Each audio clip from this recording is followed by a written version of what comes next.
মহিলার মোবাইল 3টা, ঘরে টেলিভিশন, মহিলা প্রত্যেক দিন বাজার আর মার্কেট, 3 পিস কিনতে কিনতে বেডির চলে গেছে জীবন, জুতা কিনতে কিনতে বেডির সময় চলে গেছে। তোমার খবর নিবে কে? কেউ নাই আব্বা, এই সমাজ বড়, কেউ নাই, কেউ নাই। এই জন্য তোমরা এই বেশি পরিমাণ নষ্ট হয়ে যাচ্ছ। আগলাইয়া নেওয়ার মতো কেউ নাই, টেনে ধরবার মতো কেউ নাই, ডাকবার মতো কেউ নাই।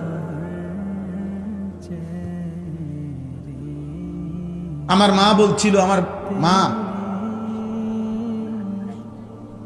যে আমার বড় ভাই, মা সব সময় বলতো এটা যে ফুত তোর বড় ভাই যখনই কেন্দ্রীয় পরীক্ষা বোর্ড পরীক্ষা দিত, মা বলছে প্রত্যেক পরীক্ষার সময় বাপ আমি যতদিন আমার ফুতে পরীক্ষার হলে ছিল, আমি বলা যায় এই 2 ঘন্টা 3 ঘন্টাও কোনো কোনো সময় 1 ঘন্টা 2 ঘন্টা নামাজের সেজদার মধ্যে থাকতাম, আল্লাহকে সেজদা দিয়ে কানতাম আর বলতাম, আল্লাহ আমার প্রথম সন্তান বেইজ্জতি করেন না, আমার প্রথম সন্তান যদি ভুল পথে যায় আমার বাকি সন্তান সব ভুল হয়ে যাবে। আমার মা বলতেন এটা। বড় ভাইয়ের জন্য মা এই পরিমাণ কাঁদছেন, দোয়া করছেন। আলহামদুলিল্লাহ, মার 4র্থ শ্রেণী পড়ুয়া মা, হুদা ক্লাস 4 স্কুলে আমার আম্মা পড়ছে বেটা, এই কদ্দুর বেটা।